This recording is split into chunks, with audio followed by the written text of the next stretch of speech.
Ce jour dédié pour l'élévation de l'âme de Bernard Eliyahu Ben Avraham, donc c'est aujourd'hui l'anniversaire du décès Zecher Tzadik Livracha.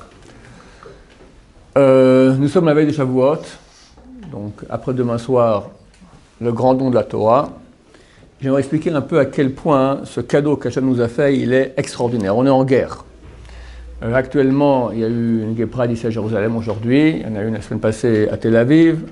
On pose la question comment Dieu laisse faire, etc. On est en guerre. Il y a une guerre entre le bien et le mal. Cette guerre qui a duré durant toute l'histoire, qui a été en exil pendant un certain temps. Le mal, il a gagné, il nous a mis dehors d'Israël. Là, on revient.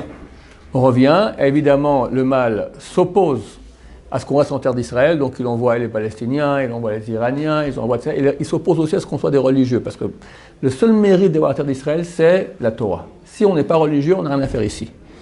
Les grands sionistes n'ont pas compris cela. Ceux qui ont un minimum de foi en Dieu, il faut comprendre comment on fait pour être sioniste. Alors on envoie l'agence juive, la Sornout, le machin, on fait des trucs de massa pour convaincre les gens. C'est pas ça qui va convaincre les gens, c'est pas comme ça que ça fonctionne. Pour savoir comment ramener les juifs en terre d'Israël, il faut voir quelle est la cause pour laquelle on est sorti d'Israël. Après tout, c'était nos terres, qu'est-ce qu'on est allé faire en France, au Maroc, en Tunisie, d'accord? Mes grands-parents du Boukaristan. Qu'est-ce qu'on fout là-bas? Qu'est-ce qu'on fait là-bas? En fait, quand Dieu a créé le monde, il a mélangé le mal et le bien. Et quand le premier homme a péché, il a fait un mélange encore plus grand de mal et de bien. Et quand on a péché ici en terre d'Israël, on a fait encore un plus grand mélange de bien et de mal. On a dû aller sur place dans tous les endroits du monde pour aspirer les étincelles de sainteté qu'il y avait là-bas. Comme dit Agmara dans Megillah, la raison de l'exil, c'est pour ramener les âmes des convertis. Qu'est-ce qu'on va faire des âmes des convertis? Très souvent dans les convertis, il y a des étincelles d'âmes, toujours on peut dire, étincelles d'âmes juives qui sont là-bas. Preuve en est que lui, il a tout à coup une pulsion inexplicable, irrationnelle de vouloir devenir juif. Il ne peut pas l'expliquer, d'accord? Ça provient de cette étincelle de divinité qu'il a en lui qui le pousse à devenir juif. On est parti en exil de ramener, donc non seulement la Gemara appelle ça les âmes des convertis, parce qu'elle ne parle pas de Kabbalah, de secret de la Torah, mais le secret de la Torah, c'est qu'il y a des étincelles d'âme qui sont partout. Et chacun a ses propres étincelles d'âme qu'il doit ramener. Tant que quelqu'un n'a pas fait son job de ramener les étincelles d'âme de l'endroit d'exil où il est, il ne peut pas venir en Israël. Il veut, il ne peut pas, on le bloque. Pourquoi? Tu as du boulot encore à faire là-bas. Quel est le meilleur moyen pour permettre à quelqu'un de revenir en terre d'Israël? C'est lui faire tchouva. Quand il va faire tchouva, il va commencer à pratiquer, il va commencer à faire la Torah. Par cela même, il ramène les étincelles d'âme. Les étincelles d'âme reviennent essentiellement par l'application des mitzvot, l'étude de la Torah, toutes les brachot qu'on fait, etc. Et à défaut, si on ne fait pas, par la souffrance. Par la souffrance. D'accord? Je ne vais pas rentrer dans le pourquoi et le comment de la Shoah, ça ne nous intéresse pas et on ne peut pas savoir, mais c'est certain qu'il y a beaucoup de raisons qui ont provoqué la Shoah. C'est clair que la souffrance de la Shoah, elle a fait beaucoup pour qu'on fasse un grand tikkun, une grande réparation de toutes ces étincelles d'âme qui devaient être récoltées. Preuve en est que peu après, on a pu plus facilement venir en terre d'Israël. C'est clair qu'il y a un rapport. On ne peut pas dire que c'est à cause de ça la Shoah, mais dans une proportion de 1 millième, de 1 dixième, je ne connais pas les proportions, personne ne sait cela, c'est clair que ça a aidé. Donc si quelqu'un au niveau privé, on veut maintenant l'encourager à venir en terre d'Israël, comment on fait? Et je vous dis l'expérience.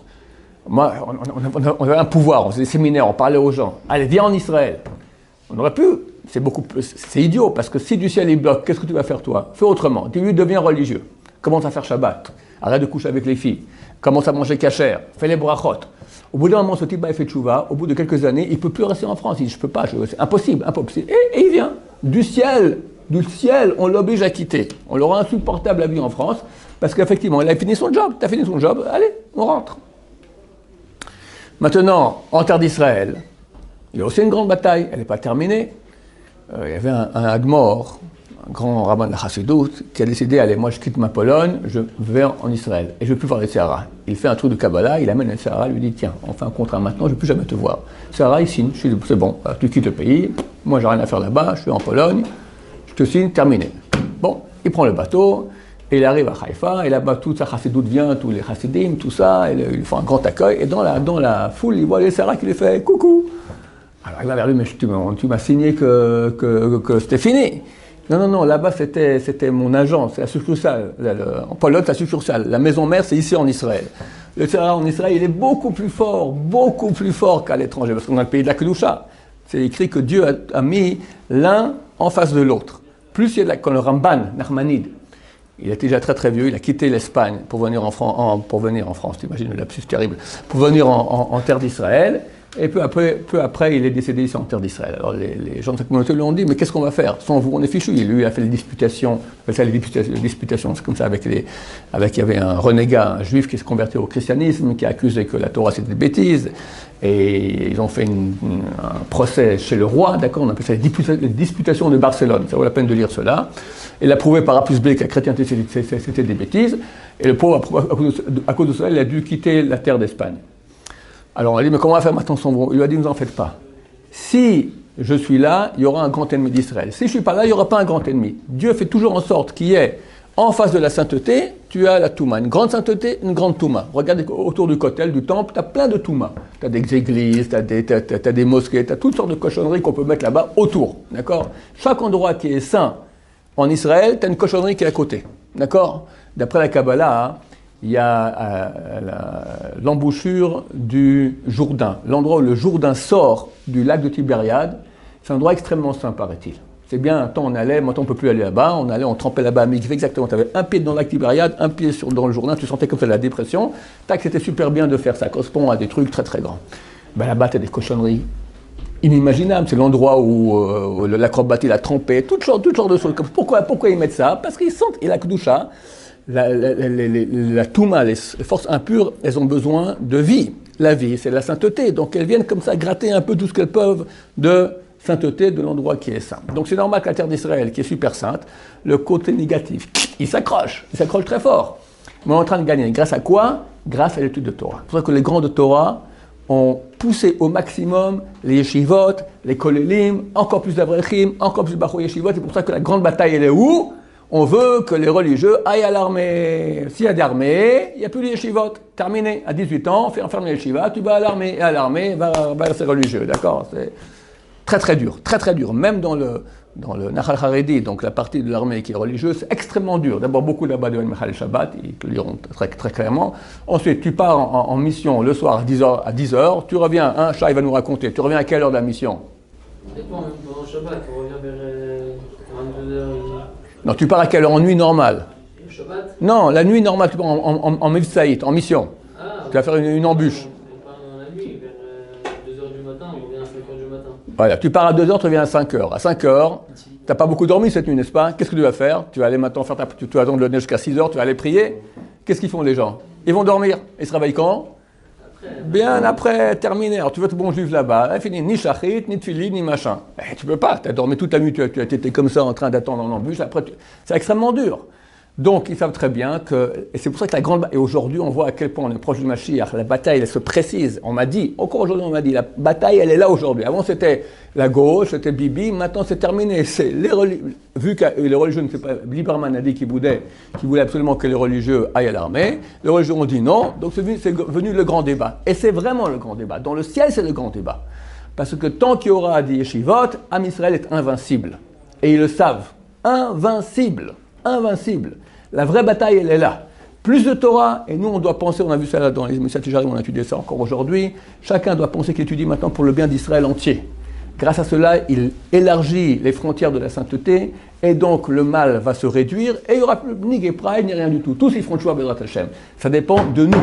Ça dépend de nous. Donc ton portable là, qui te casse les pieds, c'est un envoyé du Yetzer Hara. Tu le mets dans la poche qui prévoit cet effet, et c'est terminé. Pas pendant le milieu du cours, tu vas voir, tu as encore reçu. Ta Torah, elle part en cacahuète. En cacahuète. C'est terrible, c'est du vent. Le portable. Ensuite, la pause. Combien de temps on fait une pause? Allez, 3 quarts d'heure de pause. C'est exagéré. Ça va. C'est une bataille. Et vous ne pouvez pas savoir combien on gagne avec cela. C'est la grande bataille de la fin des temps. Torah, c'est la clé. Dieu a dit, j'ai créé le Yetzer Hara, le mal, j'ai créé l'antidote qui est l'étude de Torah. Il n'y en a pas d'autre, et c'est surtout là qu'il faut se battre. Le Rabbi Sion Abashaoul, il dit comme ça, c'est écrit dans la Mishnah de Avot. Eve memaet ba'esek va'asok ba'Torah. Diminue tes affaires et affaire-toi à l'étude de Torah. C'est quoi le plat que tout le monde comprend? Fais moins de business, moins de bac plus 6, plus 7, etc. Va étudier la Torah, d'accord? Un petit boulot et beaucoup de Torah. Le Rabbi Sion, il n'est pas du tout comme ça. Ça, c'est évident, même pas besoin d'écrire une chaîne là-dessus. Il dit, Eval Mamet Baesek fait peu d'affaires de mitzvot. Il y a une mitzvah, aller aider la veuve et l'orphelin, ouvrir un séminaire pour filles, faire un truc de tchouva pour les garçons. Arrête tout ça, va étudier. Le Yetzer Hara, il est prêt à te payer des mitzvot extraordinaires du moment qu'il te fait quitter le Beth Midrash. Il y avait un mariage, il y avait un machin, il y avait aller au kotel, d'accord, toutes sortes de mitzvot à la noix, d'accord. Du moment qu'il t'a sorti du Beth Midrash, il est content, Yetzer Hara. Il a gagné, ben, c'est évident. Chaque mot de Torah équivaut à 613 mitzvot réunis. Chaque mot de Torah. Et Shabbat, on a fait le calcul le jour, 70 millions. Chaque mot de Torah, non. Que ça m'avait dit, c'est chaque minute Torah vaut 170 millions de minutes de Torah. Alors qu'est-ce qu'on fait Shabbat?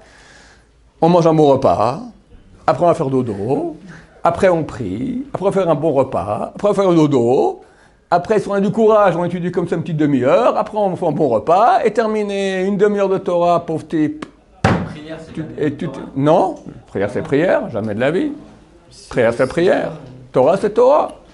Alors, M. Bachou, il disait à ses élèves, pas moins de 7 heures de Torah par Shabbat. 7 heures de Torah. Si vous faites la moitié, je vous donne un prix. Je l'ai fait, hein. Kol hakavod, tu as droit à un prix. Très bien. J'ai fait au limo. Oui. Bien sûr. Moi, quand je suis allé voir les grandes Torahs, ils m'ont dit, étudie. Non, mais il y a besoin des Français, personne. Ils me demandent à Achim, machin, étudie. Le Rav Eliashi, le Rav Ben Sona Bachao, tous les grandes Torahs. Ils m'ont dit, le Rav Shach. Le Rav Shach, c'était la fois où j'ai vu le plus de lumière que j'ai eu sur un tzaddik, d'accord? À l'époque, je voulais ouvrir un Talmud Torah pour les Sfaradim. C'est très dur, mon fils est de 4 ans, t'es Sfarad, t'es étranger, tu viens d'arriver en Israël, Baal Tshuva, t'as aucune chance dans le Talmud Torah Ashkenaz. Bah, pas de problème, j'ouvre. Mon père il avait beaucoup d'argent, lui, papa, t'es d'accord? Oui, je suis d'accord, il est prêt à donner. Moi, j'ai rien à faire, j'ai qu'à faire passer l'argent. Bon. On a tout ficelé le truc, on a déjà été voir le fils de Rabben Abba Shaoul, on rentre dans leur chaîne de Talmud de Torah, tout était ficelé comme il faut. Bon, on va rien faire sans demander un grand de Torah. Je rentre chez le Rav Shach, avec le Rabben Chaim, c'est lui qui devait être le directeur du Talmud Torah. On avait quel âge? 28 ans à l'époque, mon fils avait 4 ans, 28 ans. Alors je lui dis d'un côté, voilà, il y a problème Talmud Torah, pour les Sfaradim, tout ça, il m'écoute, il fait comme ça. Après je me mets d'un autre côté, j'aime la Torah, je vais encore grandir en Torah, tout ça, il fait comme ça. Bon, j'ai compris, Talmud Torah, oui, et l'étude de Torah, non.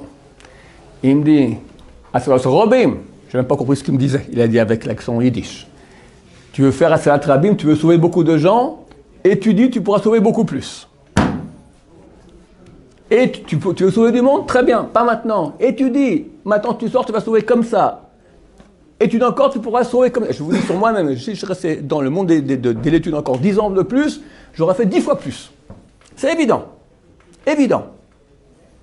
Torah, Torah, Torah. Le Stapler, il écrit, on sait très bien que celui qui quitte les sièges d'études de Torah pour aller faire des grandes mitzvot, c'est une perte. C'est pas une réussite, c'est une perte. Il n'y a pas plus que cela. Je dis, on va aller acheter, mais il n'y a personne qui va faire. Ils trouveront. Bon, la vérité est, j'ai continué à étudier. Puis après, on a fait un petit séminaire, c'est 2 jours. Puis après, encore un deuxième de 2 jours. Et puis ça allait, c'était de temps en temps un séminaire, c'est pas la fin des haricots. Puis là, j'ai 30 ans, quelqu'un m'a dit qu'il faut ouvrir une yeshiva. Il faut un suivi. Michael Ifra de Montréal. Et je suis tombé dans le panneau. J'ai ouvert la yeshiva et depuis, voilà, j'ai rendu mon tablier. Ouais, mais l'étude de Torah, c'est fini. Tu te réveilles-toi, viens, où t'es parti, ton portable, machin. Uf. Grâce à vous. Ouais, uf. Tous les personnes qui allaient ramener aussi, c'est ouais, Bessador. Exactement ce que dit la Mishnah. Diminue les affaires, occupe-toi de Torah. Il y a dans la Yeshiva de Porat Yosef, ils avaient un truc, ils disaient, en fait, quand tu es à vrai, tu vas étudier, tu as des choses à arranger. On aimait ça, et tu as toutes sortes de problèmes à régler, n'est-ce pas? Ils avaient une Kabbalah, ils disent, tu ne règles pas. Tu attends 2 semaines. 80% des problèmes se règlent tout seuls. 80% des règles. Après 2 semaines, tu vois, 20%, tu vas. Tu as gagné 80% de ton temps. Il n'y a rien qui a plus de valeur que le temps. Et le temps, on doit le rendre infini. Comment le rendre infini? Par les mitzvot, c'est vrai. Mais une mitzvah, c'est une mitzvah. Torah, c'est tout. C'est tout. C'est tout. Comment tu fais un ishtadlout pour les mitzvot? C'est-à-dire pour amener des gens à la tchouva, etc. Un ishtadlout? Celui qui a raté, qui n'a pas réussi à rester assis à étudier, Alors il va faire tchouva aux gens. Hein? Il a raté. Il a raté. Étudie. Au bout d'un moment, c'est vrai, si t'es rempli de Torah, vas-y, commence à sortir. Oui. Mais il faut être rempli de Torah. Avant, c'est raté. Et j'ai une question après, il n'y a pas une histoire de tikkun, on ne va pas faire son tikkun. La Torah, elle métaken tout. Métaken tout. Il y a les tikkunim de Rabbeinu Hari. Quelqu'un fait des péchés graves. Adultère, 325 jeûnes de suite. Nida, 82 jours de suite. Zéral Batal volontaire, 84 jours de suite. La Goya, Shamish mort, 216 jeûnes de suite. Etc. C'est écrit, tout cela, Rabbeinu Hari a dit pour les gens qui n'étudient pas la Torah à plein temps. Ceux qui étudient la Torah à plein temps, pas besoin de tout ça, parce que la Torah répare bien plus que tout cela. J'avais un élève de Montréal aussi. Quand j'ai connu, c'était boucle d'oreille et la Goya. Il a fait une chouva totale. Il est Rosh Kolel. Je ne peux pas dire où, parce que je ne peux pas raconter son passé. Un Rosh Kolel, important, Baruch Hashem. Étudié très très bien. Et le Rav Ovadia Yosef, il dit voilà, j'avais une copine Goya, je fais des bêtises, machin, plusieurs, d'accord. Le Rav Ovadia lui a dit qu'est-ce que tu fais? T'es avraire, t'étudies, il fait un grand sourire, c'est bon, ça va, pas besoin. Terminé. Voilà. S'il vient au Lamaba, il dira mon cher ami, t'as fait des péchés, tout ça, t'as réparé. Rav Ovadia Yosef, s'il vous plaît, c'est lui. Bon, ça va, on n'a rien à dire, il a dit, c'est bon. L'étude du Torah répare tout. C'est le cadeau, c'est Hachem, c'est des comprimés d'Hachem que tu avales chaque seconde. Franchement, qu'est-ce qui est plus facile? D'aller maintenant ouvrir une boîte qui va donner de l'argent aux pauvres, aller aider la veuve et l'orphelin. Tout ça, c'est plus facile. S'asseoir devant la Gemara, ça c'est dur. Robinson disait, c'est comme prendre une pioche, un mur de béton, et tu te donnes des coups de pioche, t'en peux plus, et encore tu donnes. Ah, tu vois, donc ça a beaucoup plus de mérite. Toutes les autres mitzvot sont faciles par rapport à ça. Ça prouve, les Fum Sarah Agra, c'est marqué d'après la souffrance, ainsi est le mérite. C'est dur. Je crois que c'est facile.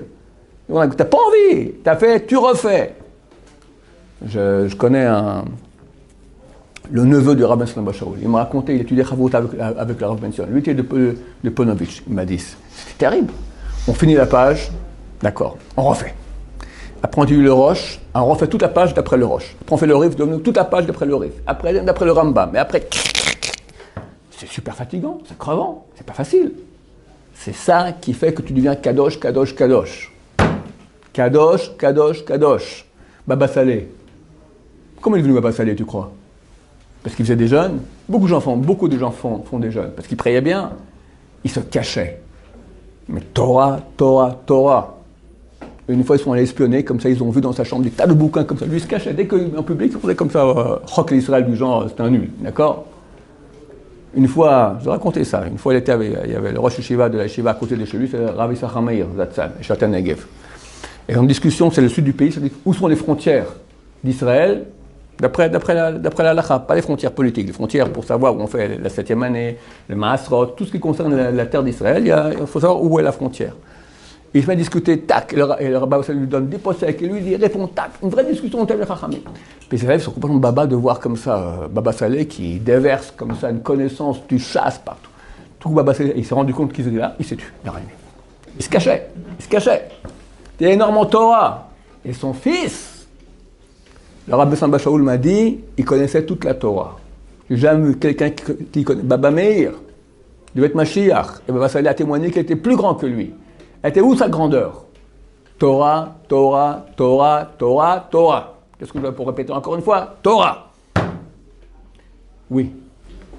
Comment on sait quand on est assez kadosh, qu'on a fait tous les tikkun, qu'on est faisable de tchouva, et quand on va se marier par exemple, on est assez kadosh pour passer à ce stade, pour se marier dans une bonne doucha? De toute façon, kadosh ou pas, il faut se marier le plus rapidement possible. On ne discute pas. Le Rav Ben Shaul et le Rav Yosef, je lui ai demandé quel âge, il m'a dit jusqu'à 22 ans, s'il veut oui, s'il veut pas non, de 22 ans, même s'il veut pas, on le marie. D'accord? Donc tu es déjà super en retard. D'accord? Comme beaucoup de gens ici. Donc on se marie, ça c'est la première réparation déjà. Une fois qu'on est marié, on fait déjà moins de bêtises, c'est tout à fait normal. Et puis si après on doit souffrir, notre femme nous fait souffrir à ce genre, d'accord? Ça répare aussi beaucoup, on doit beaucoup apprendre à s'écraser. Maintenant, si on a fait tchouva, comme je dis, l'étude de Torah, elle répare tout. quelqu'un qui fait beaucoup de Torah, et ça s'arrête partout. Quelqu'un qui ne peut pas, parce qu'il doit faire, il a sa parnassa, etc. Alors il a fait une grande chouva, en pleurant Hachem, en faisant des jeûnes de temps en temps. Et après qu'il me contacte, je lui dirai les tikkunim de Rabbeinu Haré à faire une fois dans sa vie, ça vaut la peine de le faire au moins une fois. D'accord, pour réparer les péchés graves du passé. Baruch Adonai, l'olam, amen, amen.